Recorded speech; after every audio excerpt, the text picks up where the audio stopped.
Hello, and welcome to another edition of Connecting the Dots, the interview series where we have thought leaders, game changers, and innovators of our industry to talk about their tips, insights, and learnings. My name is Andy Waltenspiel, and I'm running a Munich-based consultancy to connect the dots and connect people. Today, my guest is Michel Artières, CEO of Ateme. Hello, Michel. Hello, Andy. Thanks for connecting me with your audience. It's a pleasure to have you. So, tell our audience a little bit about yourself and Ateme. That's a long story. Yes. I've been founder of Ateme back in '91, so it's been more than a 30 years journey. So started in the '90s essentially as a design house. Then I repositioned the company as an OEM. We developed hardware and software products. That's more essentially software products today. We funded with different rounds with VCs, and then later an IPO on Euronext Paris back in 2014. Important events in the life of the company has been the acquisition of Anevia, a complementary technology company, back in 2020. And I mean, you're one of the leaders in the video space, video compression, video delivery, and I think you brought somebody, Emmy, with you, right? Yeah, so our research and innovation team is quite talented. These guys are winning multiple awards. I have two of the Emmys that we won last year here. We have another one in our Rennes office in Brittany. So these two are about AI optimization for real-time compression and massive processing optimized compression. So I'm quite proud of what our innovation team is delivering in terms of innovation to always keep pushing to the next level, the optimization and the performance of the video compression technologies. Very good, very good. So many customers these days are moving away from traditional broadcast to more IP delivery, and I think you are well addressing this. But maybe you can talk about what does that change? So do you see it everywhere, and how does it impact Ateme? Our customers are looking for launching new services. So in order to generate additional revenues, keep their subscribers, attract new subscribers, maintain their queue, as always, while saving infrastructure costs or limiting them as much as possible. And which is more recent, while being more resilient to different kind of events, and going green, which is more recent and more visible in Europe than US probably today, but still becoming very much visible in RFPs, and there's more and more pressure on listed companies as well. So in terms of generating extra revenues, that's really where technologies such as monetizing the content, monetizing CDN with open caching technologies, providing a better quality of experience, targeted ad insertion, that's enabled by the analytics being a tool to generate the intelligence behind.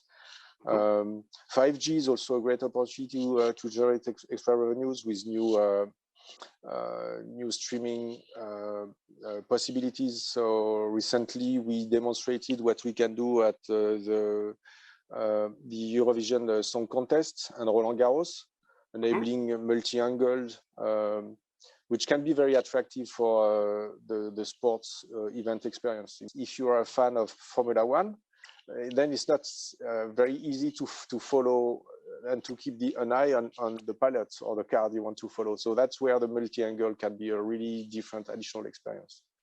So does it mean that 5G has a bigger role in production, or it's not about the 5G handset that I have here, right?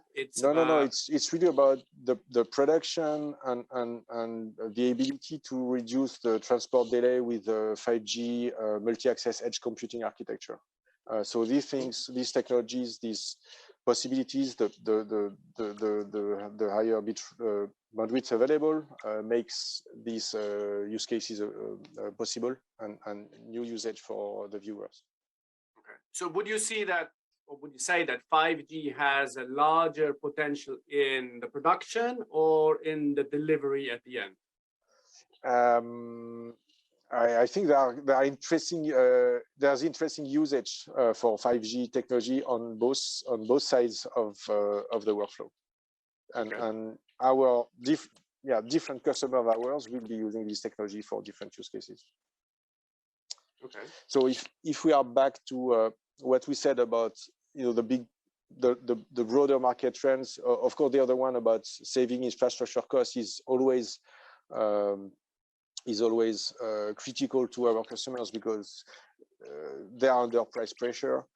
So this is where decentralized infrastructure makes sense, and they are looking at making more and more usage of potentially public cloud, but also because they want to be more resilient. This is the lesson learned from the COVID or a few other events. This is also what is pushing to the adoption of a more cautious workflow organization with multi-cloud, multi-CDN, multi-everything. That is what really is bringing resilience and also cost saving, because at any moment in time, you can balance the costs on different architecture components of the network. So, I mean, in the end, there is a trade-off to be made between, okay, I need to take care of my peaks and I don't want to invest on-prem for that, but everything in the cloud is not necessarily the right thing to do as well, right? So that's why hybrid approaches, multi-cloud come in. So how does that work for you? So initially we have seen in the past few years a wave of customers all claiming they wanted to go to a public cloud.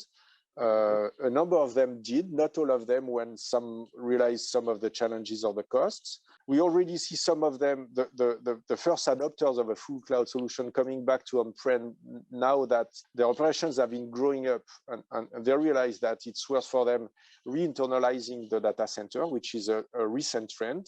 But the most common trend is really having the ability permanently to balance the workloads between an on-prem infra and a public cloud infrastructure. Is it mainly cost-driven or complexity? What are the drivers for that? Okay, we go there and now we come back, the re-internalization. What are the main drivers?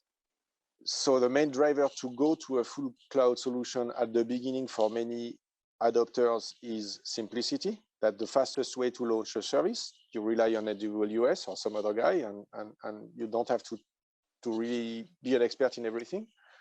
What is cost-driven is about coming back to re-internalizing some of the workflow. This is a matter of saving costs when the operations have been scaling up. Okay. You were talking about end-to-end workflows, looking at everything from A to Z. I think that was one of the reasons why you acquired Anivia in the first place, right? Can you talk a bit about that, the importance and how you do deliver? What does it mean, end-to-end workflows, really? Yeah, absolutely. So in the first place, Ateme being a video compression expert, we were kind of agnostic in terms of the networks. We have customers using Ateme technology on the OTT now, but in the legacy networks, if I may say, over the air, IPTV, cable, satellite, all these players are using Ateme technology today for the encoding, for the event side. Now we see that everyone is going over the top. So it was absolutely clear for Ateme that the first acquisition we had to make was a company with technologies that are downstream to ours, from packager origin, CD, DVR, cloud DVR, CDN. So we made the decision on Anivia, a company that is very near Ateme, I mean, culturally and geographically. So that's what has been easing the integration of the physical, even integration of the companies. Now having this end-to-end solution, almost glass to glass, we are not in the camera, not in the player, but all the rest we do control these technologies, this processing pipe, gives us the very interesting ability to really optimize the complete workflow. I can give you two examples of optimization. One is latency, in terms of delivering a very low latency. So this is really what we are after, because that's key for OTT streaming for live events. I can name Canal Plus or TV5 in Spain that are using Ateme technology end-to-end for their ultra low latency latency latency latency latency services, where the latency ends up being on par with the over-the-air latency and not 30 seconds behind like it used to be. So that's a very important benefit of combining all these technologies. Another benefit can be we all want to go greener. We want to help our customers to deliver greener delivery services. One way to do that is also combining the network information to make better decisions upstream at the compression side. So with analytics in terms of consumption, then you can make audience-aware encoding. So based on who's watching what, then you dedicate the right amount of CPU to optimize or make a suboptimal optimization in terms of encoding for such for some long tail content that are not really watched. So and this can be a real-time loop when you control all these technologies, which is what we have. So these are just two examples of the powerful combination of offering all the things. The rest of the powerful combination is more the attractiveness in terms of the commercial offering we can propose to our customers. Okay. Ultra low latency, big buzzword these days. I mean, it's always annoying when I hear the neighbor shout goal already and I don't even see that the penalty will happen. So how close can you get in terms of getting to either the camera signal or whatever you want to compare it to? I think the real comparable, as you said, is your neighbor. So the first neighbor who you will shout out after the penalty is scored or lost or missed will be the guy viewing the over-the-air signal, and that's really the reference. And today it's just where we are. So we can go as low as this. And this is why we have been selected by some of the players I mentioned before. Very cool. And if you don't really care about latency, which makes sense for VOD streaming, then the latency typically would be 30 seconds. So what are the next big things in encoding? Let's say, are we at the end? So everything's solved. You can maybe get another 1-2%, or are there still big leaps expected ahead? We're talking about 8K, 16K, or what's the big things coming? If you can talk about. It's been 10 years since. I mean, I've been hearing for more than 10 years. Now it's the end, and there's no more to be optimized. There's always more to be optimized. Of course, there's a cost to it. So that's where you need to make nice compromise. The video compression standards are becoming extremely complex. So you absolutely need AI and machine learning to make decisions on which tools you're going to use based on different types of contents, which is quite different as the way we were using the codec toolbox with the most simpler codecs we had 10 years back. But yeah, absolutely, you can always keep improving. There's more and more AI and machine learning in the encoding processes, and there's still a lot of room for improvement, and that will be needed because higher resolution will be probably needed for different. Of course, you can imagine that watching a content on your laptop or even on your cell phone, probably 4K is far enough.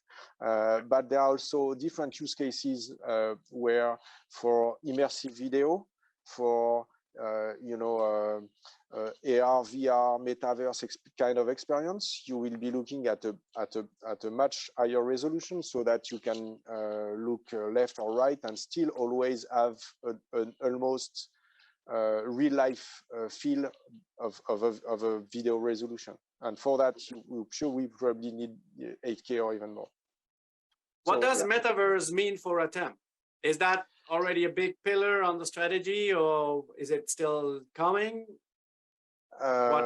We are quite interested. So what we see, so maybe you have read that recently we have created with some execs from some of our European and American customers a customer advisory board. So we meet twice a year, and the goal of this committee is to really look beyond the 3-year plan. So beyond that, the 3 to 5 or even 10 years window, we need to get prepared to a few great changes that will happen in our industry. We believe that the border between the video streaming industry and the gaming industry and the social networks, all these things are blurring into a converged experience. Metaverse will probably be a place for entertainment and also corporate activities. I mean, the teams of tomorrow maybe is on Metaverse, is with the Oculus, and which enables a lot of more immersive and pragmatic usage of new technologies, manipulating elements and objects, going much further, much beyond only sharing a screen with a 2D screen. So this is where there are a lot of things interesting. Gaming is really massively transitioning to cloud gaming, where essentially the video is processed in the cloud, and then the players are receiving a video. So this is obviously where there's more for us in this game, since we will have to transport this video and optimize the latency, the quality, and the transportation of this video. It's a bit more complex because obviously the gaming companies are looking also at using some of the players' hardware CPU resources to lower the costs of the centralized of the cloud CPU. Otherwise, they have a limitation in terms of number of players per server, which is really what makes the business model fly or not. So, but there are quite interesting technologies to be explored there in terms of potentially new gaming optimized video compression technologies. And there will be a lot of additional innovations to come in this field. So it will not get boring anytime soon. No, it's not going to happen soon. Good. So, Michel, you know the famous question, what if I gave you $100 million? What would you do with it for Ateme? Well, I would give you a big hug first, Andy. And then probably we'll use that money to accelerate our plan in some of the directions I mentioned. We are just at the beginning of exploring our technology can be used in these additional markets, so we can expand faster. But that definitely in this direction, gaming, blockchain, NFTs, Metaverse, there will be a massive usage of video delivery technologies there. And that's where we would be really happy to accelerate. Okay. Are you looking at acquisitions as well as part of your growth plan? Yeah, of course. After our Anevia in almost 2 years back now has been our first acquisition, but that's probably the first of a series. Very good. So more to come and to expect from Ateme. Michel, Certainly. Thank you very much for being here with us and sharing your insights and the trends. Pleasure to have you, and thank you for being here. All the best, and see you soon. Thanks, Michel. Thank you. Bye. Bye. Thank you so much for inviting us, Andy. Have a great one.